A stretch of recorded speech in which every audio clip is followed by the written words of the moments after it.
Hello दोस्तों, आप लोग कैसे हैं। आप लोगों का स्वागत है एस आर्ट लर्निंग में। इस चैनल के माध्यम से आप लोगों को डेली डिक्टेशन प्रोवाइड किया जाता है और ये डिक्टेशन 80 वर्ड प्रति मिनट स्टार्ट होगा 5 सेकंड बाद।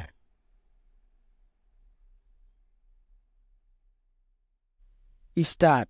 खदानों की हमारे देश में कमी है और विदेशों से अन्न मंगाकर हम जो उसकी पूर्ति कर रहे हैं उससे हमारे देश की आर्थिक स्थिति पर विपरीत असर पड़ रहा है।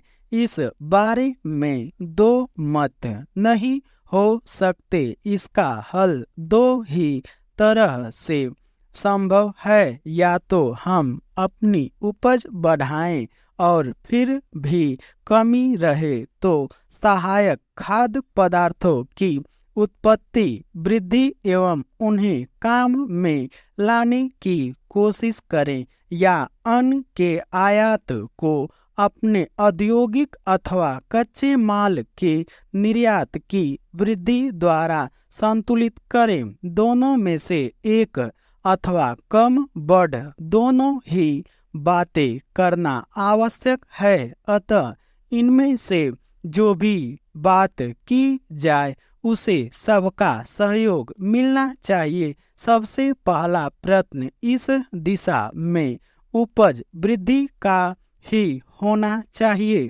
अधिक खाद्यान्न पैदा करो कि सरकारी हलचल हम वर्षों से देख भी रहे हैं।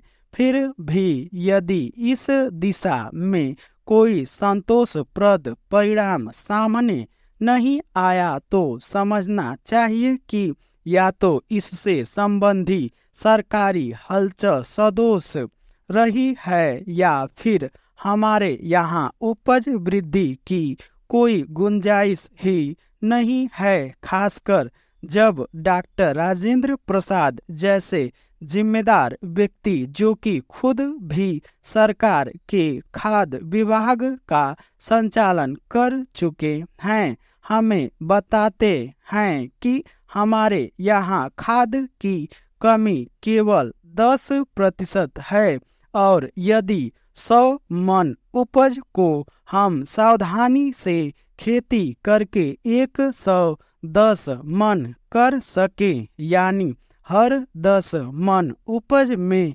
केवल 1 मन उपज ही बढ़ा सके तो भी यह पूरी हो सकती है।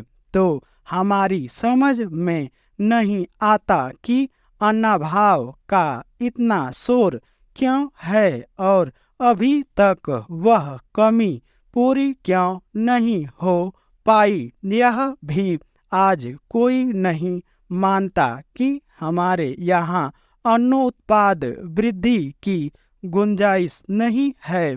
फिर ऐसा नहीं हो पाया तो क्यों नहीं हो पाया, इसका पता लगाना चाहिए और जो कारण इसमें बाधक रहे हो उन्हें दूर कर यह काम करना चाहिए।